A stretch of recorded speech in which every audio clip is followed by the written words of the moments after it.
नमस्कार, आपका स्वागत है। आप देख रहे हैं CNBC आवाज़ और मैं हूं मनीषा गुप्ता। और नवरात्रि की शुरुआत यहां पर हो चुकी है और कुछ दिन बाकी हैं जब यहां पर हम दिवाली की बात भी करने लगे, तो यानी कि थिक ऑफ त्योहारों में तो हम यहां पर हैं ही।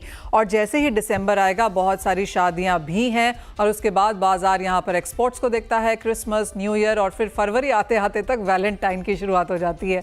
यानी कि अब वो समय शुरू हो चुका है जब लोग सिर्फ सोने चांदी, डायमंड्स, प्लैटिनम और खरीदारी की बातें करने लगते हैं। लेकिन ये ऐसा भी समय है जब अंतर्राष्ट्रीय बाजारों में और भारतीय बाजारों में बहुत कुछ हो रहा है। जहां तक प्राइसेस की बात है, सोना ऑल टाइम हाइज के आसपास है। पिछले साल के कंपैरिजन में करीबन 30% की तेजी हम देख चुके हैं। जहां तक चांदी की बात है, 37 से 40% की बढ़त यहां पर भी देखने को मिली है। तो सोना और चांदी दोनों महंगे तो हुए हैं। साथ ही साथ अगर अंतर्राष्ट्रीय बाजारों की बात किया जाए तो जियोपॉलिटिकल टेंशंस हैं, डॉलर इंडेक्स में तेजी है। बाजार आगे जाकर यूएस फेड को तो देखेगा ही, लेकिन साथ साथ यूएस का प्रेसिडेंशियल इलेक्शन जो नवंबर में है उस पर भी नजर रहेगी। और फिर उसके साथ जिस तरह से इजराइल और ईरान एक दूसरे को रिटेलिएट कर रहे हैं, उसका इम्पैक्ट सोने पर क्या पड़ सकता है। काफ़ी सारी चीज़ें हैं यहाँ पर देखने के लिए, लेकिन हम आज इस पर बात करेंगे कि इन सब चीज़ों के चलते और जहाँ पर प्राइसेस हैं उन सब के चलते अब ज्वेलरी की खरीदारी कितनी हो रही है, ऑन ग्राउंड किस तरह का फीडबैक है, ज्वेलर्स की किस तरह की तैयारी है और साथ ही साथ किस तरह के नंबर्स अब इस क्वार्टर में बनते हुए नजर आएंगे। इन सब पर बात करने के लिए हमारे साथ हैं चिराग ठक्कर जो कि CEO हैं अम्रपाली गुजरात के, नितिन केरिया नेशनल जनरल सेक्रेटरी हैं AIJGF के, एंड राजेश रोकड़े MD हैं रोकड़े ज्वेलर्स के। आप सभी का कार्यक्रम में स्वागत है। आप सभी को त्योहारों की बहुत बहुत शुभकामनाएं। नितिन जी, आपसे शुरुआत कर लेते हैं और कैसे देखते हैं आप अब करंट प्राइसेस यहाँ पर और क्या सेंस है ज्वेलरी एज अ फेटर्निटी के बीच? नमस्कार मनीषा जी। देखिए, अगर प्राइसेस की अगर हम बात करें तो लगभग एक साल हो गया है। लास्ट ईयर 7 अक्टूबर के आसपास वो इसराइल के ऊपर अटैक, डॉलर्स के प्राइसेस थे और जो अगर आज की हम बात करते हैं तो 40-45% का गेन आ चुका है। जो लोग करेक्शन का वेट कर रहे थे, जो लोग ये वेट कर रहे थे कि सोना यहाँ से 5% गिरे तो हम बाय कर लें, वो अब वेट करते करते थक चुके हैं। और जो रिस्पॉन्स पिछले 10-15 दिन से दुकानों में आ रहे हैं वो इस तरह के आ रहे हैं कि अब लोग खरीदना चाह रहे हैं और लोगों ने इंक्वायरी करके बुकिंग करना जो है वो शुरू कर दिया है। तो हमारा जो अनुमान है वो अनुमान है कि केवल अगर हम गोल्ड की बात करते हैं तो नवरात्रि से लेकर दिवाली तक लगभग 35,000 करोड़ की जो ज्वेलरी डिमांड है वो हमें इस बार देखने को मिलेगी। नितिन जी, अगर हम नंबर्स की यहाँ पर बात करें तो काफ़ी सारी शादियां भी हैं नवंबर दिसंबर में। इस बार पूरे साल यहाँ पर ऑस्पिशियस दिन की बहुत कमी थी और सारी की सारी शादियां जो बंचअप हो रही हैं वो अब नवरात्रि दिवाली के आसपास हैं। तो क्या ये जो आपने नंबर बताया है वो ऑल इंक्लूसिव है? बिल्कुल बिल्कुल मनीषा जी, इसमें ये ऑल इंक्लूसिव है नवंबर दिसंबर में, क्योंकि जब शादी होती है तो वो केवल ब्राइड के लिए ज्वेलरी नहीं होती है, बल्कि क्या होता है कि जो दोनों साइड के रिलेटिव्स होते हैं वो भी काफी पहले से जो है वो ज्वेलरी खरीदना शुरू कर देते हैं। और मतलब फेस्टिवल सीजन में क्या होता है, चूंकि शॉपकीपर्स भी तमाम तरह के ऑफर्स लेके आते हैं और लोगों के अंदर एक क्रेज भी होता है खरीदने का, तो वो सब कुछ पहले से ही शुरू हो जाता है। और जो घर में हमारी महिलाएं होती हैं उनको एक बहाना भी मिल जाता है, त्योहार भी है, कुछ शादी भी आ रही है, खरीदना भी है, तो उसी बहाने उनकी खरीदारी भी हो जाती है। वेल, जिस तरह के प्राइसेस हैं क्लियरली एक असमंजस वाली स्थिति है। राजेश जी, मुझे भी बहुत सारी शादियां अटेंड करनी है, रिश्तेदारों की नहीं है लेकिन फ्रेंड्स और नोन पीपल की हैं, पर मैं उनके लिए नया सोना यहाँ पर नहीं खरीद रही हूँ। लेकिन जिनके घरों में शादियां हैं उन्हें आप क्या राय देंगे?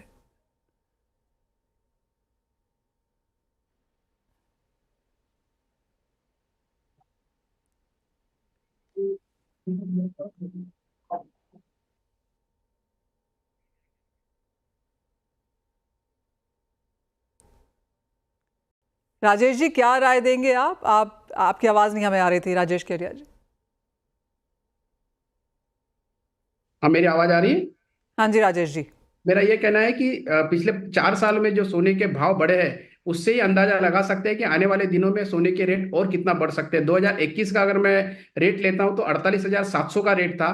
2022 में 52,700 का रेट हुआ। 2023 में 63,800 का रेट हुआ और 2024 जो अभी चल रहा है 75,800 से आगे का रेट है। मतलब करीब आप देखेंगे एक साल के अंदर 10 से 15,000 रुपए की तेजी जो दिखा रहा है, करीब करीब 18 से 20% की तेजी। तो यही अनुमान लग रहा है कि अगले साल जिनके यहाँ शादी होगी शायद 85,000 या 90,000 के रेट में उनको खरीदना हो सकता है। तो वैसे भी काफी ग्राहक तो अभी से ही बुकिंग कर रहे हैं। नॉर्मली पिछला हफ्ता जो गया था जिसे पक्ष का महीना कहा जाता है, पितृपक्ष के दिन होते हैं, उस समय खरीदारी लोगों की कम रहती, ऐसी मान्यता थी। लेकिन इस बार भी हमने देखा पक्षों के दिनों में भी काफी लोगों ने बुकिंग्स की है और नवरात्र में वो डिलीवरी ले रहे हैं। मतलब अगर कैलकुलेशन इस तरीके से किया जा रहा है कि बैंक से कर्जा लेके भी अगर सोना खरीदना पड़े तो शायद फिर भी फायदा है, अगर क्योंकि बैंक 9% का इंटरेस्ट रेट लगाती है, जबकि 18 से 20% गोल्ड में रिटर्न आ रहा है। तो ये एक बहुत बड़ा चेंज हम लोग ने ग्राहकों में देखा है। और इस बार का जो मुझे लगता है, लास्ट ईयर 750 से 800 टन के आसपास गोल्ड इंपोर्ट हुआ था पूरे साल में, और जिस तरीके से अभी डिमांड है, मुझे लगता है कि एक नया रिकॉर्ड बनेगा 900 टन के आसपास का, ऐसा मुझे अनुमान है। हो वाह, ओके। यानी कि इतने ऑल टाइम हाई प्राइसेस पे भी आपको लगता है कि इंपोर्ट यहाँ पर सोने का ज़्यादा रह सकता है। राजेश जी, अगस्त का महीना आप सभी के लिए एज अ ज्वेलरी इंडस्ट्री काफ़ी बेहतरीन गया। सितंबर बहुत अच्छा नहीं था क्योंकि भाव में उठापटक थी और जैसे आपने कहा पितृपक्ष का समय भी था, लोग नहीं खरीदते हैं उस टाइम पे। अक्टूबर की शुरुआत आप लोग कह रहे हैं कि यहाँ पर थोड़ी सी बेहतरीन हुई है। अगर हम just in sense of calculation यहाँ पर देखें, अक्टूबर का महीना और फिर नवंबर दिसंबर, क्योंकि वो दिवाली और शादियों का समय है, ये पूरा क्वार्टर अगर पिछले साल के हिसाब से कंपेयर करें तो कैसा लगेगा? देखिए, पिछले साल का अगर मैं कंपैरिजन करूं तो करीब 30,000 करोड़ का बिजनेस हुआ था इस समय में, धनतेरस के आसपास का। और इस बार का जो अनुमान है 50,000 करोड़ के आसपास का बिजनेस होगा, ऐसी मुझे ओवरऑल फिगर्स आ रहे हैं। और मुझे केवल ये फिगर्स के साथ साथ लोगों का इसके ऊपर जो ट्रस्ट बढ़ा है वो बहुत ही देखने जैसा है। लोगों को अभी इतना कॉन्फिडेंस बढ़ गया है गोल्ड के ऊपर, क्योंकि केवल ग्राहक ही नहीं, अभी गवर्नमेंट भी इसमें बहुत ज्यादा इंटरेस्ट ले रही है। और ये केवल इंडियन गवर्नमेंट ही नहीं, ऑल ओवर वर्ल्ड में सभी लोग इस पे जो फेथ दे रहे हैं, शायद इसी वजह से इसके ऊपर बहुत ज्यादा ट्रस्ट के साथ साथ लोगों का जो खरीदने का इंटरेस्ट है वो भी बढ़ते जा रहा है। नितिन जी, अगर हम ज्योग्राफी वाइज यहाँ पर देखें तो अक्रॉस इंडिया किस तरह की बेहतर डिमांड आप आता हुआ देखते हैं? ऑफ कोर्स साउथ हमेशा रूल ही करता है, लेकिन बाकी जगह अगर हम डिमांड ग्रोथ के लिहाज से देखें तो क्या नंबर्स हैं? बिल्कुल। डिमांड ग्रोथ अगर हम देखते हैं तो मुझे लगता है कि इस बार की जो दिवाली के बाद की शादियां हैं वो नॉर्थ में थोड़ी सी ज्यादा है। जो जिस हिसाब से, मतलब क्योंकि हम लोग कैट के अंदर पूरा इंडस्ट्री वाइज पर्सपेक्टिव लेते हैं, तो जिस हिसाब की अगर मैं बुकिंग लेता हूँ तो वो नॉर्थ में, अगर 4 स्टेट्स की बात करें, यूपी, दिल्ली, पंजाब और राजस्थान, ये 4 स्टेट्स में बैंकेट्स जो है वो ऑलमोस्ट दिसंबर तक के लिए फुल है। मुझे लगता है कि नॉर्थ इंडिया में जो इस बार की डिमांड रहेगी वो लगभग पिछले साल से 25 से 30% ज्यादा रहेगी। ओके, तो नॉर्थ इंडिया यहाँ पर बेस्ट ग्रोथ दिखा सकता है। 20 से 25% की ग्रोथ यहाँ पर सिर्फ नॉर्थ इंडिया से आ सकती है, जिसमें ऑफकोर्स हमें दिल्ली, पंजाब, हरियाणा को देखना चाहिए। राजेश जी, साथ ही साथ क्योंकि सोना इतना महंगा हुआ है, आप कह रहे हैं 80-85 तक भी जा सकता है। ऑफकोर्स वैल्यू वाइज आपने कहा कि बहुत ज़्यादा बढ़त देखने को मिलेगी, लेकिन वॉल्यूम वाइज किस तरह के नंबर्स हैं? देखिए, मैं अगर वॉल्यूम वाइज देखूं तो शायद पिछले साल से कम नहीं होगा। मैंने जैसे कि टन में कहा है आपको, 750 टन के आसपास जो गोल्ड इंपोर्ट होता है पूरे साल में। इस साल जो अनुमान है, जिस तरीके से फिगर्स आ रहे हैं, वो करीब 900 टन को क्रॉस करेंगे ऐसा अनुमान आ रहा है। क्योंकि जिस तरीके से गवर्नमेंट की तरफ से अभी कस्टम ड्यूटी कम हुई है, इस वजह से स्मगलिंग मेरे ख्याल से करीब करीब खत्म हो गई है। और जो कुछ भी इंडिया में आएगा वो लीजिमेंट तरीके से, लॉफुल तरीके से आएगा। इस वजह से गवर्नमेंट को भी फायदा होने वाला है, उन्हें प्रॉपर जो ड्यूटी है वो प्रॉपर मिलने वाली है। और फिगर्स को लेके बात करता हूँ, नंबर्स को लेके बात करता हूँ, तो ओवरऑल जो ये इंडस्ट्री है, 4.5 लाख करोड़ की इंडस्ट्री है, उसमें से 15 to 20% का आसपास का सेल ये एक महीने में मिलता है, और वो ये महीना है। और इस वजह से अगस्त में आपने देखा होगा डबल इंपोर्ट हुआ था। और मैं मानता हूँ सितंबर में थोड़ा कम इंपोर्ट हुआ है कंपेयर टू अगस्त में, लेकिन काफी इंपोर्ट पहले ही हो चुका था। इस वजह से, क्योंकि ज्वेलरी रातों रात नहीं बनती, इसे बनाने में महीने, 1.5 महीना, 2 महीना लगता है। इस वजह से ज्वेलरी ऑलरेडी अवेलेबल है। और जिस तरीके से मार्केट अभी तैयार है पूरी तरह से नवरात्रि से, और जैसे हमने कल का पहला दिन देखा नवरात्रि का, तो सुपर डुपर गया है। और मुझे लगता है ये पूरी हिंदुस्तान से अच्छी न्यूज आई है कि सब जगह ग्राहकी निकली है बाहर। अच्छी बात है ये कि अक्टूबर के महीने की शुरुआत यहाँ पर बेहतरीन हुई है और थोड़ा बहुत सोने ने भी यहाँ पर अपना थोड़ा सा दम रखा है। एक बार नया ऑल टाइम हाई इस हफ्ते में हमने कई हफ्तों के बाद नहीं बनता हुआ देखा, यानी कि कुछ कंसोलिडेशन है और उसका फायदा बनता हुआ नजर आया है। नितिन जी, ये एक ऐसा भी समय है कि जब यहाँ पर हम देखते हैं कि ज्वेलर्स अपने तरीके से फेस्टिवल्स करते हैं, फ्रीबीज भी देते हैं, स्कीम्स भी चलाते हैं, कई सारे हम यहाँ पर ऑफर्स भी आता हुआ देखते हैं। इस हाई प्राइसेस में तो ये करना और भी ज़रूरी हो जाएगा।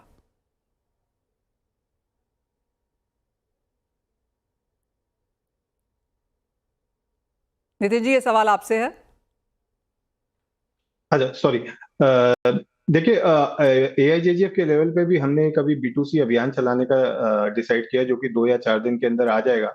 उसमें हम लोगों को ये बताने की कोशिश कर रहे हैं कि 2016 के बाद से MCX के ऊपर या इंडियन मार्केट के ऊपर गोल्ड ने कभी भी अपने पिछले साल के लो को क्रॉस नहीं किया है, मतलब लो के नीचे नहीं गए। यानी 2016 से लेके 2024 तक इंडियन मार्केट्स के ऊपर जो है वो गोल्ड का प्राइस ऊपर ही रहा है। तो जो जिन लोगों ने भी ज्वेलरी या गोल्ड बार के माध्यम से गोल्ड में इन्वेस्ट किया है, they have made a good return.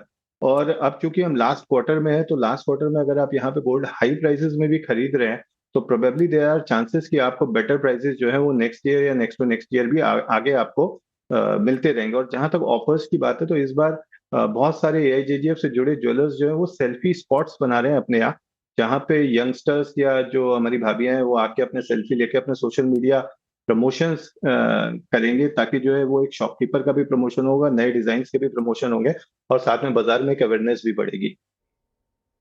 Well absolutely. Rajesh ji, बहुत लंबे समय तक हम ये बात करते थे कि ठीक है हॉलमार्किंग है, उसके बाद ट्रांसपेरेंसी की बात हुई, क्रेडिट्स की बात हुई। अब जिस तरह से ये बाजार खुलता हुआ नजर आ रहा है, एक्सपेंशंस हैं, स्टोर एक्सपेंशंस हमने आते हुए देखे हैं, इतने सारे फेस्टिवल्स हो चुके हैं, एग्जीबिशंस हो चुकी हैं, आप लोग के पास इन्वेंट्री भी यहाँ पर तैयार होगी। जिस तरह से हमने IPOs आते हुए देखे हैं और जितनी लंबी लाइन है, वो भी एक चीज़ दर्शाती है कि ये मार्केट, ये इंडस्ट्री बहुत स्ट्रांगली ग्रो कर रही है। आप कहेंगे उसका फ़ायदा भी यहाँ पर ऑफ कोर्स एक सेट ट्रेडिशनल कंज्यूमर पार्टिसिपेशन तो होता ही है, लेकिन मिलेनियल्स के तौर पर जो नए खरीदार हैं वो भी इसको अब इन फ्रेश सेंस देखते हैं। बिल्कुल, मैं आपकी बात से सहमत करता हूं। और जिस तरह से नितिन केडिया जी ने कहा अभी कि B2C एक्टिविटीज पे ध्यान देते हैं, बिल्कुल all India James and jewellery domestic council भी इसके बिल्कुल पहल कर रही है। और लास्ट ईयर भी हमने एक लकी लक्ष्मी का एक अभियान चलाया था, और इस साल भी वो अभियान है जिससे कि B2C एक्टिविटीज में लोग इन्वॉल्व हो। और जो जेंजीज है या नए बच्चे हैं, क्योंकि सबसे यंग क्राउड अगर पूरी दुनिया में कहीं है तो वो हिंदुस्तान में है, और यहाँ के लोगों को एक इन्वेस्टमेंट के लिए प्रेरित करना, और एक प्रकार से ये SIP है, सिस्टमेटिक इन्वेस्टमेंट प्लान है, जिससे कि जब कभी भी अच्छे मुहूर्त आते हैं तो उस मुहूर्त में आपने खरीदारी करना चाहिए। इसके लिए हम लोग B2C के लिए लकी लक्ष्मी ऑलरेडी चला रहे हैं, जिस वजह से सभी को कहीं ना कहीं कुछ ना कुछ हमारे जो भी हमारे पार्टिसिपेशन इसमें पार्टिसिपेट कर रहे हैं उन सबको इससे फायदा मिलने वाला है। और इस वजह से करीब करीब हमारा अनुमान है कि करीब 20 से 25% तक के जो हमारा ट्रेड है, जो बिजनेस है, वो बढ़े। और बिल्कुल जिस तरीके से अभी ओवरऑल माहौल बनते जा रहा है और जिस तरीके से ज्वेलर्स ने तैयारी की है, मुझे लगता है उन्होंने इन्वेंट्री पूरी तरह से बना के रखी है। और इसका ये फायदा है कि यहाँ पे रोजगार एक तरीके से बहुत ज्यादा डेवलप हो गया। पहले इस इंडस्ट्री की तरफ, रोजगार की तरफ देखा नहीं जाता था, ये नहीं देखा जाता था कि ये ट्रेडिशनल बिजनेस में उतना रुचक या उतने लोग जो हमारे नए बच्चे वो आने के लिए नहीं देखते थे। बट जिस तरीके से IPOs आ रहे हैं, जिस तरीके से लोगों का कॉन्फिडेंस आ रहा है, जिस तरीके से ये इतना प्रीमियम में IPO खुल रहे हैं, तो कहीं ना कहीं इसके तरफ जो अट्रैक्शन है बहुत बढ़ गया है। और जो इंडस्ट्री, जो हम चाहते हैं कि ये पूरी इंडस्ट्री ऑर्गेनाइज तरीके से काम करे, ट्रस्ट वाला बिजनेस हम लोग लेके बैठे हैं, तो इसका पूरा फायदा अभी मुझे लग रहा है मिल रहा है, और भविष्य इसका बहुत उज्जवल है। राजेश जी, आपका IPO कब एक्सपेक्ट कर सकते हैं हम? बिल्कुल बिल्कुल, बहुत बहुत शुभकामनाएं आपके लिए। बिल्कुल कोशिश करेंगे एज अर्ली आने के लिए। ऑलराइट, उसके ऊपर ऑफ कोर्स नजर रहेगी और एक फॉलो अप क्वेश्चंस भी आगे आते रहेंगे, उसके लिए आप तैयार रहिएगा। लेकिन एक फाइनल सवाल आप दोनों से जानना चाहेंगे, वो आपसे पहले राजेश जी, कि जब इतने ज़्यादा हाई प्राइसेस होते हैं तो हर एक का बजट ये नहीं करता कि आप पूरा सोना नया यहाँ पर खरीद सकें। बहुत सारे कंज्यूमर्स हैं और हमें लिखते भी हैं कि वो एक्सचेंज अगर लेकर आएँ तो उसकी एक तो आप किस तरह से परसेंटेज बढ़ता हुआ देखा है, क्या एक्सचेंज की ज्वेलरी बहुत ज़्यादा यहाँ पर आने लगी है और क्या नंबर्स हैं वो? देखिए, अभी ज्वेलरी में कैसा, जिस तरीके से ट्रस्ट बढ़ा है ना, इस वजह से लोग बहुत सारा एक्सचेंज बहुत करने लग गए हैं। पहले ज्वेलरी खरीदने के बाद लोग कभी ये नहीं सोचते थे कि इसको एक्सचेंज करना चाहिए, या फिर से किसी के पास 10 ग्राम है, उसको अगर 20 ग्राम की ज्वेलरी खरीदनी है तो 10 ग्राम पहले पुराना घर का नहीं देते थे। वो सोचते थे कि इसमें मेरा नुकसान बहुत होगा। लेकिन जब से हॉलमार्क आया है इस इंडस्ट्री के ऊपर, और जिस तरीके से प्योरिटी को लेके अभी कहीं कंफ्यूजन नहीं बचा है, छोटे से छोटा ज्वेलर्स और बड़े से बड़े ब्रांड सभी जगह एक क्वालिटी का माल मिलने लग गया है। इस वजह से अभी छोटे ज्वेलर्स को भी वही प्लेटफॉर्म अवेलेबल है, और इस वजह से ही पुरानी जो ज्वेलरी कस्टमर लेके आता है तो उनको वो लगता नहीं कि मेरा नुकसान हो रहा है। इस वजह से पहले अगर अनुमान देखते थे तो 10% के आसपास, अगर 100 ग्राम कोई खरीदने आता था तो 10 ग्राम पुराना देता था। लेकिन अभी हम लोग के पास अगर कोई 25 ग्राम भी पुराना देता है 100 ग्राम के अगेंस्ट में, तो उसे किसी प्रकार का ये नहीं लगता। और हमें भी देखिए उस वजह से काम मिल जाता है। आफ्टर ऑल हमें पुराना दे या नया दे वो हमारे लिए मायना नहीं रखता है। हमारे लिए तो हमारे लिए काम मिलना चाहिए कि उसके माध्यम से हमारे कारागिर को भी काम मिलेगा। तो ये इंडस्ट्री ऑर्गेनाइज तो है ही है, लेकिन ट्रस्ट होने के कारण ये इंडस्ट्री बहुत ज्यादा ग्रो और ग्लो कर रही है। ऑलराइट, तो काफ़ी स्ट्रॉन्ग नंबर्स हैं यहाँ पर, पूरी तैयारी भी है और बम्पर खरीदारी हमने पहले दिन यहाँ पर नवरात्रि में आते हुए देखी है। अक्टूबर की शुरुआत बेहतरीन हुई है और हम यही चाहेंगे नितिन जी, राजेश जी, कि आगे जाकर ये पूरा सीजन आप लोगों के लिए बहुत ही फायदेमंद रहे। इसी के साथ एक ब्रेक के लिए रुकेंगे। जब लौटेंगे तो हमारे साथ चिराग ठक्कर होंगे, उनसे जानेंगे कि चांदी के यहाँ पर बाजार में क्या हाल है आपका। हम देख रहे हैं यहाँ पर त्योहारों को और ऑफकोर्स सब फोकस यहाँ पर चांदी पे है, जहाँ पर अंतर्राष्ट्रीय बाजारों में तो ऑल टाइम हाई से काफ़ी दूर है, लेकिन चांदी ने भारतीय बाजारों में सितंबर के महीने में फिर से यहाँ पर हाईज बनाए हैं। चिराग ठक्कर, सीईओ आम्रपाली गुजरात के, अब हमारे साथ जुड़ चुके हैं। चिराग नमस्कार। सबसे पहले तो प्राइसेस पर ये एक सेंस, जिस तरह की तेज़ी है सभी को लगता है कि साल के अंत तक तो लाख आ ही जाएगा, जिस तरह से जियोपॉलिटिकल टेंशंस हैं, फेड रेट कटौती करेगा, आपकी क्या सेंस है? अगर आप देखें तो ये कंसोलिडेशन मोड जो था वो ऑलरेडी खत्म हो चुका है। तो आई थिंक जितना भी डिप आएगा, ये डिप पे इतनी सारी बाइंग आएगी क्योंकि बहुत सारे फैक्टर्स जितने भी हैं सारे सपोर्टिव हैं। Fed rate very supportive for the gold and silver prices. Geopolitical tension तो वो भी एक सपोर्ट है, जहां पे सोने और चांदी की दोनों की प्राइसेस बढ़ते जा रहे हैं। तो मेरे को एक कोई ऐसा रीजन नहीं दिख रहा है कि जहां पे यहाँ पे कहीं पे भी गिरावट आए प्राइसेस की। और अगर आप लास्ट 6 महीने का अगर आप डेटा देखो तो इतना कंसोलिडेट करके इतना मजबूत सस्टेन कर दिया है प्राइसेस को, तो यहाँ से नीचे जाना तो बहुत मुश्किल है। और ऊपर कितना जा सकता है? We can see by the end of the year we can see six digit figures. I am very much optimistic. At the same time, अगर physical demand देखें मनीषा जी, तो last week we were trading at a discount. जैसे ही नवरात्रि शुरू हुए हैं तो हमने already वो डिस्काउंट मार्केट से जाते हुए शुरू हो चुके हैं। तो we are almost at a parity of import parity, जहाँ पे इंपोर्ट नेक्स्ट मंथ से, ये मंथ एंड से नए इंपोर्ट्स आना शुरू हो जाएंगे। तो I think a very nice physical demand in the market is already there. Chirag, जैसे आपने कहा कि प्रीमियम पे आ चुका है, मांग यहाँ पर काफ़ी स्ट्रांग है। इंपोर्ट्स हमने अगस्त के महीने में काफ़ी अच्छे आते हुए देखे थे। क्या एक्सपेक्टेशन है कि अब यहाँ पर किस तरह के इंपोर्ट्स बाकी के बचे हुए साल में देखने को मिलेंगे? आई थिंक जिस तरीके से प्राइसेस हैं, अगर यहाँ से थोड़े से भी करेक्ट होते हैं, थोड़ा सा भी छोटा सा भी करेक्शन आता है, तो वहाँ पे फिजिकल डिमांड ज्यादा बढ़ के आएगी। एट द सेम टाइम जो इंडस्ट्रियल डिमांड है, तो वो एक it is used as a raw material as well, it is a commodity as well. तो वो कमोडिटी की मांग जहां जहां है, जहां पे उनको वो स्टॉक करना ही करना है, तो उनके लिए प्राइस मैटर नहीं करता। 95,000 है, चाहे 90,000 है, चाहे 98,000 है।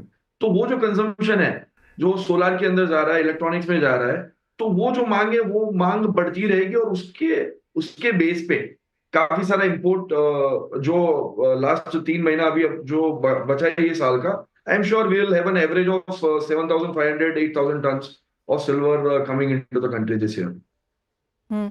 चिराग, जहाँ तक बाइंग की बात है, सिल्वर ETFs यहाँ पर काफ़ी बेहतर कर रहे हैं। इंडस्ट्रियल डिमांड के तौर पर भी जिस तरह से चांदी आ रही है, उसके नंबर्स भी हमने लगातार यहाँ पर बढ़ते हुए देखे हैं। काफ़ी सारे रिपोर्ट्स हैं कि कौन सी कंपनीज कितना मंगा रही हैं, कितना कंज्यूम करेंगे। काफ़ी बुलिश रिपोर्ट्स हैं वो सारी की सारी, जहाँ क्लियरली पूरे साल की जो डिमांड है वो वहाँ से बरकरार है। लेकिन ये सीज़न स्पेशली त्योहारों के लिहाज से है।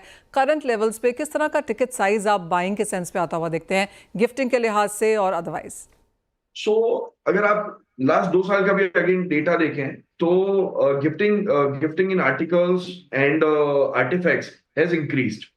तो पहले ऐसा होता था कि अगर कहीं शादी में जा रहे हैं तो गोल्ड गिफ्ट कर दिया, दूसरी चीजें गिफ्ट कर दी, बट नाउ सिल्वर में इतनी सारे आर्टिफैक्ट्स और सिल्वर के इतने सारे बाई प्रोडक्ट्स जो आ रहे हैं, जैसे सिल्वर की ज्वेलरीज भी आती हैं जो गोल्ड की तरह दिखती हैं। तो I think that kind of a market has grown very maturely since last 6 months, 1 year. So you see a ticket size of, I believe a ticket size of 2,500, 5,000 का जो छोटे छोटे जो गिफ्ट्स हैं, जो अपने बड़ी MNCs हैं, उनके लिए जो गिफ्टिंग ऑप्शंस है, तो वो सारे ऑप्शंस सिल्वर मार्केट ने काफी बढ़ा दिया है, जिसमें silver as a base use होता है। ओवरऑल जैसे आपने इस साल में कहा 7,500 to 8,000 जैसा हम यहाँ पर इंपोर्ट इस बार भी आता हुआ देखेंगे ऑन एन एवरेज। चिराग, अगर इसको एनुअल बेसिस पे देखें तो आप कहेंगे, ऑफ कोर्स हमने 1 साल पहले इससे बड़े नंबर्स यहाँ पर आते हुए देखे हैं, लेकिन जो एनुअल ग्रोथ है डिमांड की इंडियन मार्केट्स के लिहाज से, आप कहेंगे वो ट्रेंड इंटैक्ट है, यहाँ से और बढ़त देखने को मिलेगी? ट्रेंड इंटैक्ट है, बिल्कुल ट्रेंड इंटैक्ट है, और एट द सेम टाइम यहाँ से वो ट्रेंड आगे ही बढ़ता दिख रहा है। उसके अंदर कोई सबड्यूडनेस दिख नहीं रही है। There are lots of support from the government initiative. अगर आप देखें तो गोल्ड सिल्वर की दोनों की कस्टम्स ड्यूटी घटाएगी। अगर अगर अगर ये बजट में अगर ये ड्यूटी नहीं घटी हुई होती तो आज शायद ये प्राइसेस 97 98,000 पे, जो अभी 93,000 94,000 चल रहा है, we would have already breached the lifetime high of silver in Indian prices. Oh absolutely. साथ ही साथ जो एक्सचेंज का मार्केट है, क्योंकि चिराग ये भी काफ़ी बड़ा मार्केट रहा है, लोग अपनी पुरानी टूटी फूटी सिल्वर वापस ले आते हैं मार्केट्स में। Exchange numbers as of now कहाँ पर स्टैंड करते हैं परसेंटेज में ओवरऑल सेल्स के लिहाज से? अगर एक्सचेंज नंबर्स देखें तो एक्सचेंज सिल्वर मार्केट में काफी कम आ रही है, because we are also part of a refinery, जहाँ पे एक एक्सटेंडेड चीज है जहाँ पे हम लोग ये डेटा लेते हैं, सर्वे कराते हैं। तो lots of silver coming into the market, मतलब जो over the about the ground जो सिल्वर है, जिसके घर में जो सिल्वर पड़ी है, उनको ऐसा लगता है कि वो सिल्वर की प्योरिटी ज्यादा है, तो वो सोचते हैं कि हमको इसको अभी नहीं निकालना है, because they don't find any chance कि हमको अभी ये सिल्वर में अभी इन्वेस्टमेंट भी करना है, स्टेबल है prices, so they are not looking to exchange, they are willing to buy more of a silver at the current levels. Digital silver के बारे में आपका क्या ख्याल है? बिकॉज काफी सारा हमने ग्रोथ नंबर्स वहां पर भी आते हुए देखे हैं, आपका वो एक डिवीजन वहां पर भी है। यस, तो हमने लास्ट 6-8 महीने में काफी ये देखा है कि सोने से ज्यादा जो SIPs हो रही है वो सिल्वर मार्केट में काफी ज्यादा हो रही है, और we have started getting orders on our platform as well कि भैया मैंने लास्ट 6 महीने में इतना SIP किया है, तो मेरा इतना एक्यूमुलेशन हो गया सिल्वर का, तो please give me the delivery of it. So हम लोग एक नई सेवा भी लेके आ रहे हैं, उसके अंदर may be down the line 15-20 days will be active, जहां पे अगर निवेशक को अगर एक पर्टिकुलर टाइम पे डिलीवरी चाहिए, जहां पे एक ऑस्पिशियस माना जाता है कि भैया मेरे को ये टाइम पे सोना या चांदी खरीदना है, तो वो अगर वो रिक्वेस्ट करेगा तो will be trying to get that delivery done in that particular auspicious time जहां पे वो लोग सोना और चांदी खरीदना चाहते हैं। ऑलराइट, तो चिराग आप क्रॉस बोर्ड हैं, जहां तक सोने की तो बात है ही, चांदी काफ़ी स्ट्रांगली है, और जैसे आप कह रहे हैं कि चाहे वो फिजिकल है, चाहे वो गिफ्टिंग है, डिजिटल है, एक्सचेंज के तौर पर भी है, आप सभी जगह पर हैं, लेकिन सबसे बेहतरीन ग्रोथ सिल्वर के with in all of these portfolios कहाँ पर आई है? I think it is on a digital format, because चांदी एक अगर किसी को ज्यादा एक्यूमुलेट करनी है तो वो भी एक it is a task to keep a silver। अगर किसी को 30 kg 50 kg का इन्वेस्टमेंट कर रहे हैं तो it is very tough for a investor to keep that physically in their house, उनके बैंक के लॉकर में रखना है या क्या रखना है। So I think the major tranche goes to the digital side buying of silver. Point taken. तो ऑफ कोर्स इस त्यौहार आपको चांदी में क्या करना है वो आपको बता ही दिया गया है, और जैसे इस पूरा मार्केट कह रहा है, चिराग इंक्लूडेड, कि आगे जाके प्राइसेस हाई हैं, 6 डिजिट आपको देखने को मिल सकता है इस साल के अंत तक, और शायद उससे भी पहले, क्योंकि मार्केट अपने जो टारगेट्स हैं वो बहुत जल्दी पूरे करती हुई नजर आई है। तो चांदी ऑफ कोर्स एक बेहतरीन खरीदारी यहाँ पर रह सकती है। चिराग इज ऑलवेज बहुत शुक्रिया हमारे साथ जुड़ने के लिए, आपको भी त्योहारों की बहुत बहुत शुभकामनाएं। इसी के साथ एक ब्रेक के लिए रुकेंगे, आप बने रहिए हमारे साथ CNBC आवाज़ पर।